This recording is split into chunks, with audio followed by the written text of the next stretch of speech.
Welcome to పొలిటెంట్ media. ఈరోజు release అయిన సినిమా మిరాయ్. మిరాయ్ మీద అయితే హై ఎక్స్పెక్టేషన్స్ అయితే ఉన్నాయి. దానికి కారణం ఏంటంటే దీనికంటే ముందు వచ్చినటువంటి హనుమాన్ సినిమా ఏ రేంజ్లో హిట్ అయిందో మనందరికీ తెలుసు. అదేవిధంగా కార్తీక్ ఘట్టమనేని దర్శకత్వంలో వస్తున్నటువంటి మిరాయ్ సినిమా ఈరోజు ప్రపంచం మొత్తం రిలీజ్ అయింది. దాని మీద భరద్వాజ గారు వారైనటువంటి శైలిలో మనకి రివ్యూ చెప్పడానికి మన స్టూడియోకి వచ్చారు. నమస్తే అండి. నమస్తే. నమస్తే సార్. ఎన్నో అంచనాల మధ్య రిలీజ్ అయిన మిరాయ్ మీ యొక్క పాయింట్ ఆఫ్ వ్యూలో ఎలా ఉంది?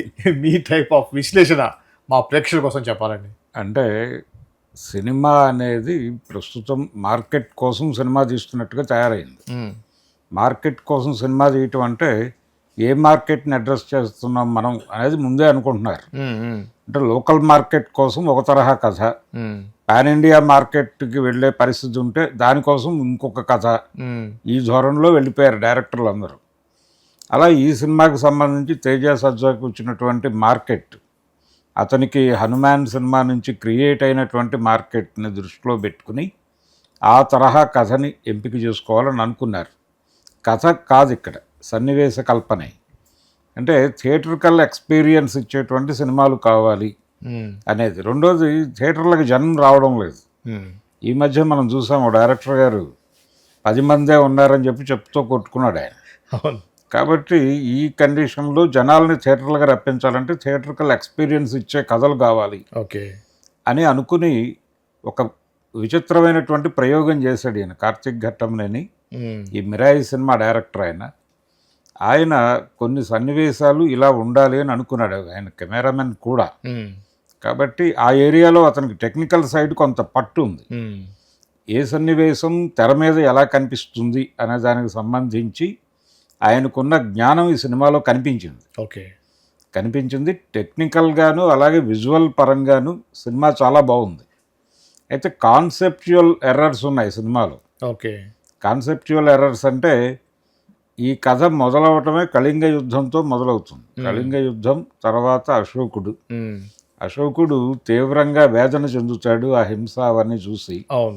అంటే కేవలం యుద్ధరంగంలో చనిపోయినటువంటి కళేబరాల లెక్క మాత్రమే కాదు, వీళ్ళని చంపటం ద్వారా, అంటే వీళ్ళు ఇక్కడ యుద్ధరంగంలో చనిపోవడం వలన చనిపోయే వాళ్ళ సంఖ్య ఇతర ప్రాంతాల్లో ఇంకా ఉంటుంది. అంటే ఒక సైనికుడు చనిపోతే వాడి కుటుంబం ఏమైపోతుంది, ఇవన్నీ చూస్తే ఈ హత్యల వెనకాల, ఇవన్నీ హత్యలే అనుకుంటే ఈ హత్యల వెనకాల ఆత్మహత్యలు అనేక ఉంటాయి. కాబట్టి ఈ దుఃఖం కలిగించిన వేదనలో ఆయన బౌద్ధం వైపు వెళ్ళాడు. ఒరిజినల్గా లైన్ అది. అంటే ఒక రకంగా కళింగ యుద్ధం అనేది ఒక యుద్ధోన్మాదిలో మార్పు తీసుకొచ్చినటువంటి సందర్భం. ఈ సందర్భాన్ని ఆధారం చేసుకుని ఆయన ఆచార్య ఆత్రేయ గారు ఒక అద్భుతమైన నాటకం రాసి ఉన్నాడు. అయితే ఈయన అవన్నీ పట్టించుకోకుండా ఇక్కడ అంటే సినిమా ప్రారంభంలోనే తన్ని తాను తప్పించుకోవడానికి, అంటే ఇలాంటి ఎర్రర్స్ నుంచి తన్ని తాను తప్పించడానికి ఆయన ఒక డిస్క్లైమర్ వేసేసుకున్నాడు. అంటే మేము చారిత్రక అంశాలు, పౌరాణిక అంశాలు చాలా తీసుకున్నాం, దాన్ని కథ కోసం మా పద్ధతిలో మేము బ్లెండ్ చేసుకున్నాం, ఇది ఎవరిని కించపరచాలని కాదు అని చెప్పి ఒక కార్డు వేసేసుకున్నాడు. కానీ ఇక్కడ అశోకుడిని, రాముడిని ప్రధానంగా తీసుకున్నాడు. అంటే అశోకుడు తన జ్ఞానం మొత్తాన్ని ఒక 9 పుస్తకాల్లో భద్రపరిచాడని, ఆ 9 గ్రంథాలు 9 మందిని పరిరక్షక మండలిగా నియమించి వాళ్ళకి బాధ్యతలు అప్పచెప్తాడు. పరిరక్షణ ఎందుకు చెయ్యాలి అనే దగ్గర నుంచి కొంచెం తర్కంలోకి వెళ్తే ఆలోచనలు వస్తాయి. అంటే పుస్తకాన్ని ప్రిజర్వ్ చేయటం ఏమిటి? పుస్తకం అనేది ఆయన జ్ఞానం ఆ పుస్తకంలో ఉన్నప్పుడు అది సర్క్యులేట్ అవ్వాలి కదా ప్రపంచంలో. సీక్రెట్ దాచిపెట్టాల్సిన అవసరం ఉంది. సీక్రెట్ ఏమిటి? అదేమన్నా నిధే? ఇలాంటి 100 సందేహాలు వస్తాయి. అంటే లాజికల్గాను తర్కము కూడదు అని చెప్పి మనకు మాయాబజార్లో డైలాగ్ ఉంటుంది, రసపట్టులో తర్కం కూడదు అని. అంటే ఇల్లాజికల్ సన్నివేశాలని లాజికల్గా చూపించటమే కమర్షియల్ డైరెక్టర్ చేయాల్సిన పని. అందుకని కాన్సెప్చువల్గా దీనిలో, అంటే థియరిటికల్గానే ఒక గందరగోళం ఉంది. ఈ గందరగోళం సినిమాలో అనేక సందేహాలను రేపుతూ ఉంటుంది మధ్యలో. ఎందుకు ఈ గ్రంథాల చుట్టూ ఏం జరుగుతోంది? ఆ బుక్ చదవటం ద్వారా, అంటే ఈ 9 గ్రంథాలు ఎవరి దగ్గర ఉంటే వాళ్ళకి దైవశక్తులు సంప్రాప్తిస్తాయని ఇంకొక పాయింట్ని కలిపారు. అంటే దైవశక్తులు సిద్ధించిన తర్వాత, అంటే ఈ 9 పుస్తకాలు చదివిన తర్వాత వచ్చే జ్ఞానంతో వాడు దేవుడైపోతాడు అనుకుంటే, అశోకుడి పర్స్పెక్టివ్లో చూస్తే వాడు శాంతికామకుడైపోయి ప్రజలందరినీ ప్రేమిస్తూ అలా గడపాలి, ఒక సన్యాసిగా గడపాలి. అవును. కానీ ఇక్కడ యుద్ధోన్మాదిగా మారతాడు. ఆ 9 శక్తులు దగ్గర పెట్టుకుంటే విఎఫ్ఎక్స్ మాయాజాలంలో రకరకాల విచిత్రమైన ఆయుధాలు కల్పించి తెర మీద చాలా హడావిడి చేసేటువంటి పాత్రగా మారుతుంది. అంటే 8 గ్రంథాలు హస్తగతం చేసుకున్నటువంటి విలన్ క్యారెక్టర్ మంచు మనోజ్ చేశాడు. ఆ క్యారెక్టర్ 8 గ్రంథాలు తీసుకున్న తర్వాత ఆయన చాలా విపరీతంగా ప్రవర్తిస్తూ ఉంటాడు. అంటే విఎఫ్ఎక్స్కి అనుకూలమైనటువంటి సన్నివేశాలు తీసుకున్నాడు ఆయన డైరెక్టర్. తీసుకుని ఆయన చేతిలో అలా అనగానే ఒక పవర్ వెళ్ళిపోతూ ఉంటుంది, ఇంకో పవర్ వచ్చేస్తూ ఉంటుంది. అదంతా మనం విఠలాచార్య గారి సినిమాల్లో చూసున్నాం. సరే, ఆ ధోరణిలో నడిచేటప్పుడు ఆయనలో ఒక దుష్టత్వాన్ని చూపించాలి ఆ క్యారెక్టర్లో. అంటే ఇక్కడ జనరల్గా దైవలీల అనుకున్నప్పుడు ఒక లోకకంటకుడైనటువంటి దుష్టుడు ఉండాలి ఆపోజిట్లో. ఇది ప్రపంచం అంతా ఫీల్ అవ్వాలి, ఇతన్ని ఎవరైనా సంహరిస్తే బాగుండు అని అనుకోవాలి. ఆ లెవెల్లో అతని క్యారెక్టర్ ఎలివేట్ కాల మంచు మనోజ్ది. పైగా ఆ క్యారెక్టర్ మీద ఒక చిన్న సింపతి కలిగేటువంటి ధోరణిలో ఒక ఫ్లాష్ బ్యాక్ ఉంటుంది. ఎందుకు అలా మారాడు అని చెప్పే క్రమంలో అది చెప్పచ్చు, కానీ అక్కడ ఒక సైకలాజికల్ డిజార్డర్ ఇవన్నీ ఎస్టాబ్లిష్ కావాలి. ఆ తర్వాత అతను లోకకంటకుడుగా మారాడు అనేది అతన్ని ఎవరైనా కరెక్ట్ చేయటమో లేకపోతే తొలగించటమో జరగాలి. అంటే జనరల్గా విలన్ క్యారెక్టర్ అంటే మోసపోసిన ధోరణిలో ఉండక్కర్లేదు. అవును, దానికి రీజన్స్ ఉండొచ్చు. రామాయణంలో కూడా రావణుడి పాత్రకు ఒక జస్టిఫికేషన్ ప్రోగ్రామ్ ఒకటి ఉంది. అవును, కాబట్టి అలాంటి పద్ధతిలో వెళ్ళాలి.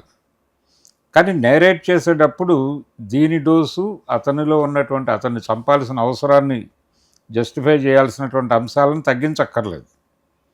అది ఎప్పుడైతే తగ్గించారో ఆ క్యారెక్టర్ ఎందుకు చంపేస్తున్నారు అతన్ని, అసలు ఏం అసలు థియరిటికల్గానే గొడవ ఉంది దానిలో. అంటే అశోకుడి గ్రంథాల నుంచి అతనికి ఆ యుద్ధోన్మాదం ఎందుకు కలిగింది అంటే దానికి మళ్ళీ ఆ కథ నిలబడదు. ఇలా స్క్రిప్ట్ పరమైనటువంటి గందరగోళాలు చాలా ఉన్నాయి దానిలో. అయితే డైరెక్టర్ గారు అవన్నీ పట్టించుకోలేదు, తన ధోరణిలో తను తీసుకుంటే విజువల్ కాన్సన్ట్రేషనే. అలాగే హీరో క్యారెక్టర్కి వచ్చేసరికి ఆ క్యారెక్టర్ని ఇంకొంచెం హడావిడి చేయవచ్చు. అంటే కమర్షియల్ సినిమా అనుకున్నప్పుడు, బిగ్ స్కేల్ సినిమా అనుకున్నప్పుడు ఇంకొంచెం ఆ క్యారెక్టర్ మీద డిపెండ్ అయితే బాగుండేది డైరెక్టర్. అతని మీద కూడా పూర్తిగా డిపెండ్ కాల, అతనికి కూడా కట్టడి విధించి ఆ పరిధిలోనే వెళ్ళటం వలన ఆ క్యారెక్టర్ నుంచి రావాల్సినటువంటి బబ్లీనెస్ రాలేదు సినిమాలో. అలాగే హీరోయిన్ క్యారెక్టర్, ఆ క్యారెక్టర్ని కూడా ప్రాపర్గా ఉపయోగించుకోలేదు. ఇంకొంచెం చేసి మిగిలిన ఎలిమెంట్స్ మీద ఎక్కువ శ్రద్ధ పెట్టాడు అతను. ఇక్కడ డొల్లతనం ఉందనే విషయం అర్థమైతే వాటి పరిధి తగ్గించేసి దీన్ని కొంచెం పెంచి అలా మేనేజ్ చేసుకుంటూ వెళ్ళిపోయి ఉంటే సరిపోయేది.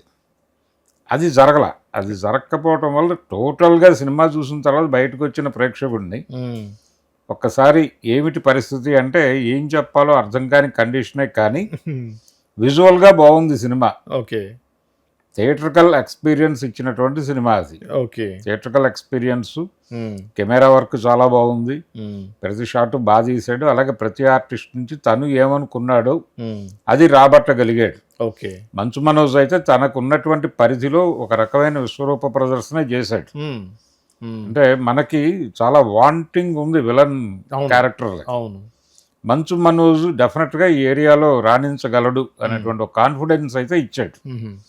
అలాగే తేజ సజ్జా కూడా ఒక కమర్షియల్ హీరో, అలాగే పాన్ ఇండియా మార్కెట్కి సెట్ అయ్యేటువంటి హీరోగా తన స్థాయిని నిలబెట్టుకునే ప్రయత్నం చేశాడు ఈ సినిమాలో నటుడిగా. అలాగే శ్రేయా శరణ్ చేసినటువంటి మదర్ క్యారెక్టర్ అది ప్రాపర్గానే వర్కౌట్ అయింది. ప్రతి ఆర్టిస్టు తను ప్రాపర్గా కంట్రిబ్యూట్ చేశారు సినిమాకి ఏం కావాలో అది బాగుంది. స్కీమింగ్ బాగుంది. అయితే దీనిలో ఫిలసాఫికల్గా తీసుకున్నప్పుడు అశోకుడి క్యారెక్టర్ అంటే అశోక కళింగ యుద్ధము అనే ఎలిమెంట్ తీసుకోవటంలోనే కొంత గందరగోళం ఉంది. దాన్ని ఇంకొంచెం ప్రాపర్గా ఎస్టాబ్లిష్ చేస్తే బాగుండేది. ఓకే. అలాగే రాముడి క్యారెక్టర్ని తీసుకొచ్చారు. అంటే రాముడు వాడినటువంటి కోదండము, ఈ రెండు నిజానికి ఆ కోదండం పేరే మిరాయ్. ఆ మిరాయ్ అనే టైటిల్ అక్కడ జస్టిఫై చేశాడు. ఓకే. దానికి భవిష్యత్తు ఇలాంటి అర్థాలు కూడా ఉన్నాయి.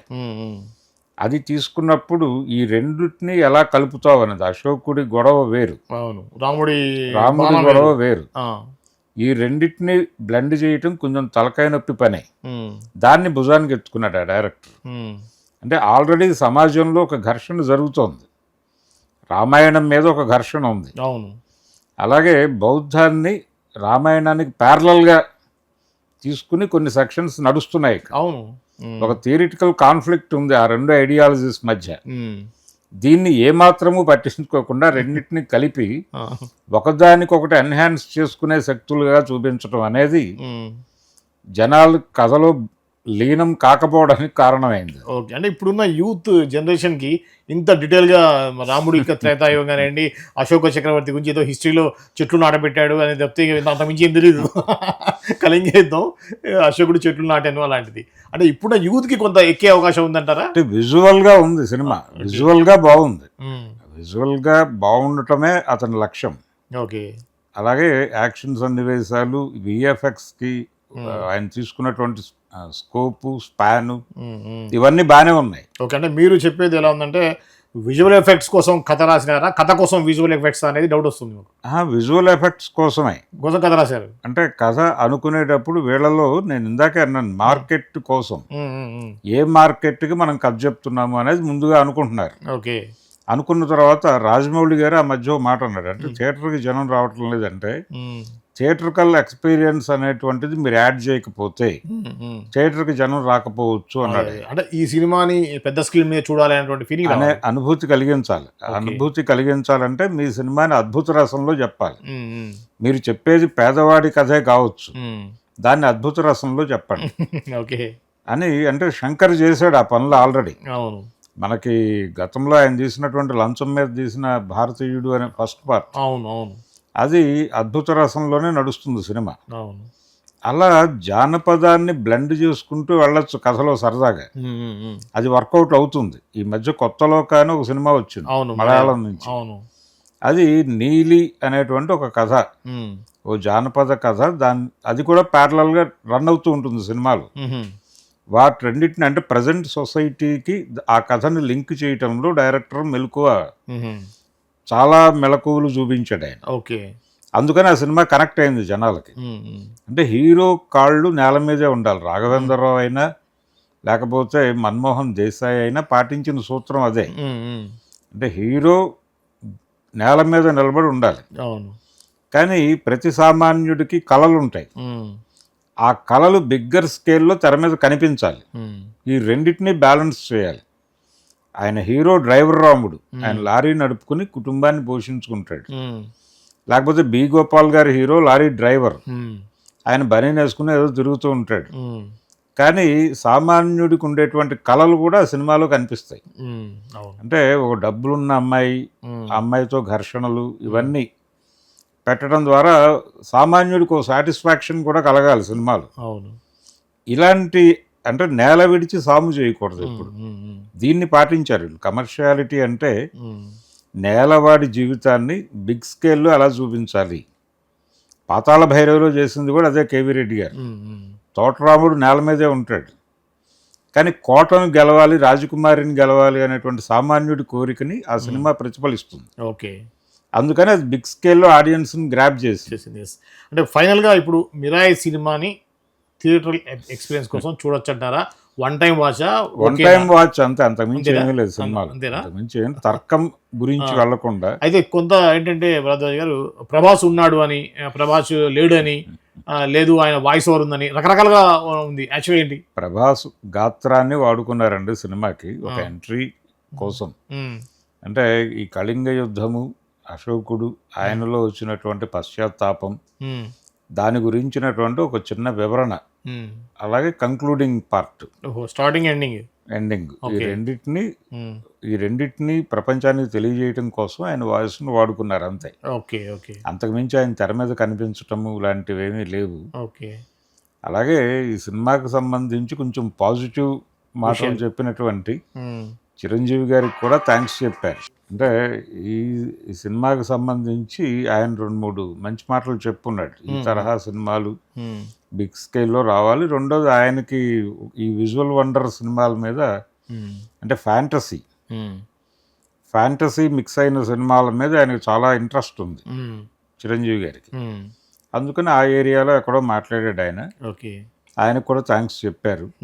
అలాగే ప్రభాస్ గారికి థ్యాంక్స్ చెప్పారు. అలా నడిచింది సినిమా.